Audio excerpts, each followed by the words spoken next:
system ain't nothing easier. I used to be shy, never had a clue. I didn't know what I could do. A little time, and you will see the magic of public speaking. Welcome everybody to the Communication Lecture Series. I'm your host, Adam Banks. Thank you for listening to another episode. Man, this podcast has been so much fun to do, getting to take a communication topic and lecture over it, just seeing how it benefits you guys in the classroom and how it benefits you listeners with your speech.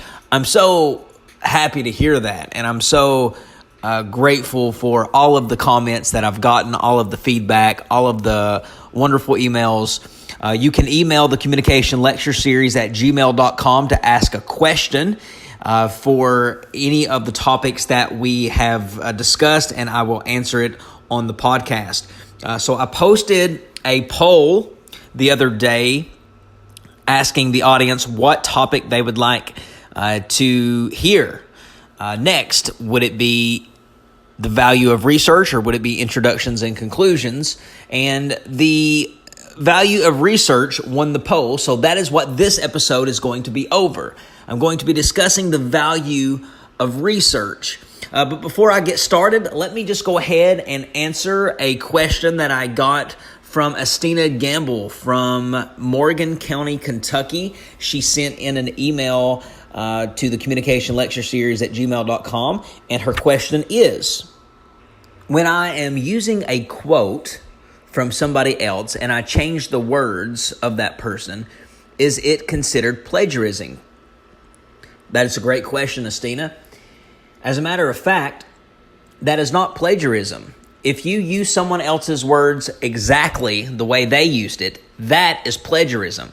But if you use someone else's words but switch up a couple of words that they said to make it your own words, then that is called paraphrasing, and there's a difference. Plagiarizing is something that you don't want to do. You could get kicked out of school for it.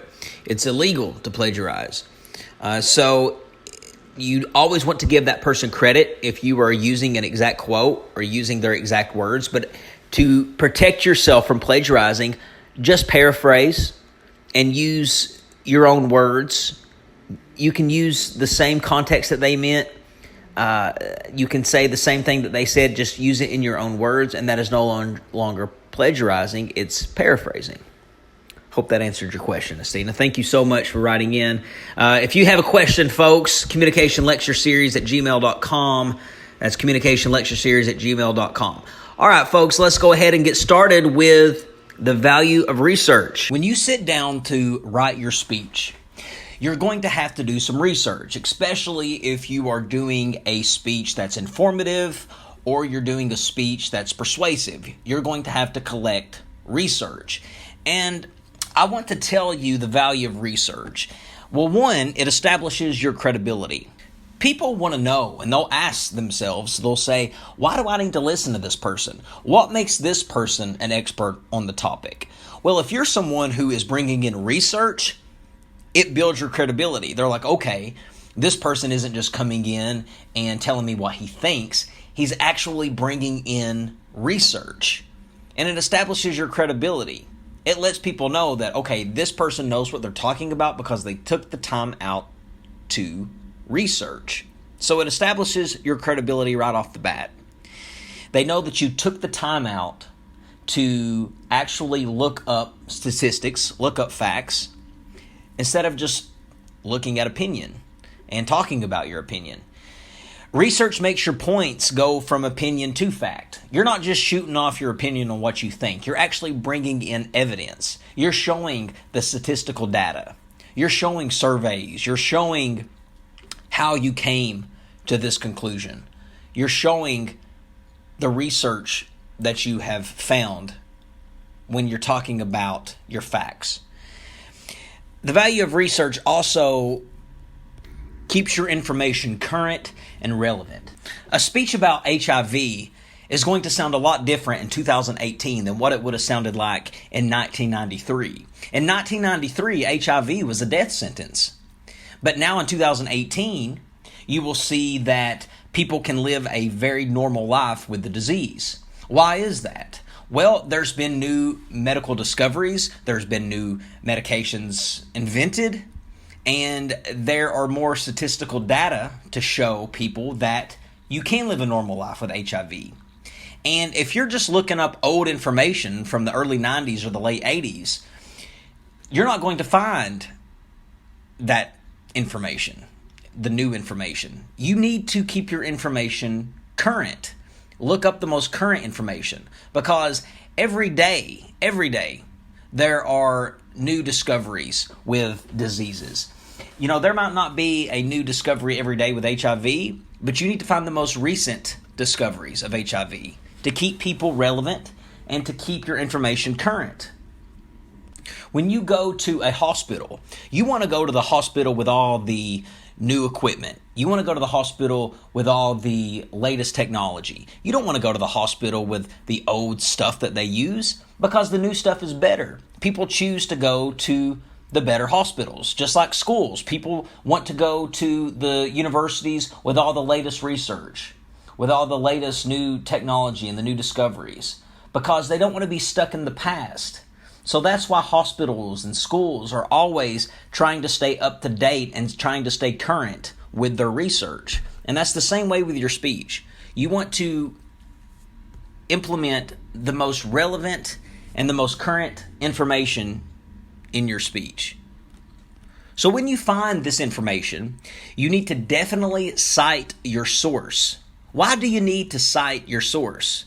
Well, there's this little thing called plagiarism that could get you kicked out of school. Plagiarism is simply just using someone's words without giving them credit. Now, plagiarism is very easy to do. Sometimes people don't even know they're plagiarizing when they are. Sometimes you think that you're saying something that's common knowledge, but if it's something that you have found that you had to research to find, or you're talking about something that someone has written down in a book, you need to cite where you found that information, or you're plagiarizing.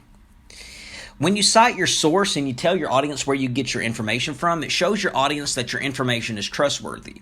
That's why you should always use credible sources. You don't want to use a source like Wikipedia. Wikipedia is not a credible source.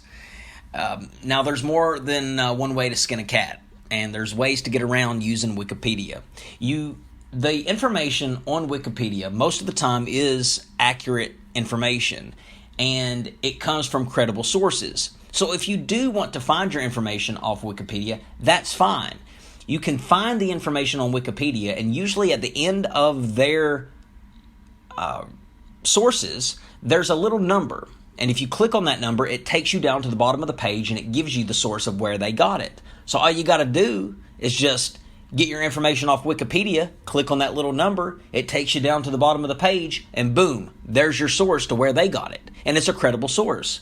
A credible source comes from places like journals and scholarly articles and credible websites and books. Citing your sources signifies that you came prepared to deliver your speech. It lets your audience know that you didn't waste time, you didn't waste their time, you didn't rush through your speech, you just wasn't throwing in your opinion. You actually took the time out to do your research. So how do you cite your sources? Well, a citation is a verbal reference to your source of information. Like I said, your sources should be reliable. You should cite your source before or after your information. Now, I'm talking about citing your sources orally. Now, in English, you want to write your sources down, but this is a speech communication lecture series. So I'm talking about citing your sources orally. So when you're giving your speech, you need to orally cite your source. So you want to make sure that your source, you say where you got your information before or after you say your information. You can use a direct quote. A direct quote is using someone else's exact words but giving them credit.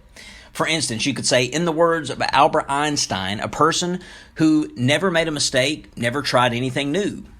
Or you could paraphrase, and paraphrasing is restating someone else's words in your own words. When you do cite your source, you should vary your source introduction.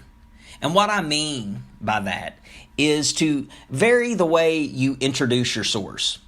According to is the most popular way people like to introduce their sources.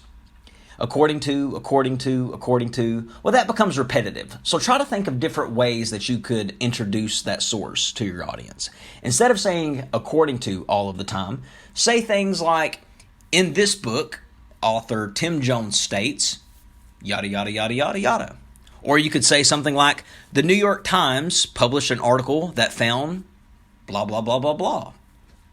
Let me read two statements, and I want you to decide for yourself, out of these two statements, what statement sounds more insightful. Statement number one, teenagers spend too much time with their electronic gadgets. This obsession takes them away from the real world and leaves them unprepared for adult life. To me, that just sounds like an old grandma that's just pissed off at the world and she's just yelling at young people for always being on their phones. Okay, now let's listen to the second statement. According to a recent study from the Kaiser Family Foundation, teenagers spend over 7.5 hours a day using electronic devices, mainly smartphones, computers, and TVs. This preoccupation leaves little time to give undivided attention to homework, family time, and extracurricular activities, all of which are essential steps towards adult life. So obviously, the more insightful statement is statement number two. It sounds more professional, it sounds more credible, and it's more insightful to your audience. So how are you supposed to cite your sources orally? Well, I already told you that you should introduce your source before or after your information. But let's say you get your information from a book. How do you cite your source from a book? Well, you want to use the author's first and last name, then you want to give the title, and then you want to give the year of publication. Let me give you an example with all three of those things included in it. Here's the example. According to the book Assessment for Learning, published in 2010, Violet Miranda noted professors at the University of Hawaii state that, and then she gives her information. Okay, let's say you get your information from a journal or a magazine article. You should first state the author's first and last name, then give the title of the journal or the magazine article, and then give the date it was issued, or the date it was published, Here's an example. In the December 2012 edition of Prevention, author and food director Lori Powell wrote an article titled Power Soups That Describe Healthy Soup Recipes to Increase Your Energy. Okay, let's say that you get your information from a website. You want to first give the name of the website or sponsoring institute. Second, give the date it was last edited. And third, give the section of the website. Here's an example with all of these things included in it. In the Learn About Cancer section of the website for the American Cancer Society, last updated in 2013, the section on ovarian cancer says that in the T1 stage of cancer, the tumor is limited to one or both ovaries. And finally, let's say you get your information from an interview. You want to first give the date of the interview. Second, you want to give the name of the interviewer. And third, you want to give the name of the interviewee. And here's an example of all three of these things included. And I found this example to be pretty interesting.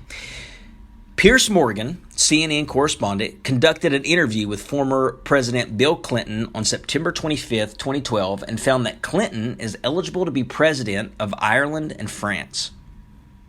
I thought that was pretty cool. All right, ladies and gentlemen, I want to thank everybody for listening to another episode of the Communication Lecture Series. I'm your host, Adam Banks. It's always fun to do these. Keep listening. Check out our Facebook page at facebook.com/Communication Lecture Series to listen to all of our archives. We'll see you in the next episode, everybody. World-class speaker. This a complete system, ain't nothing easier. I used to be shy, never had a clue. I didn't know what I could do. A little time, and you will see in the magic of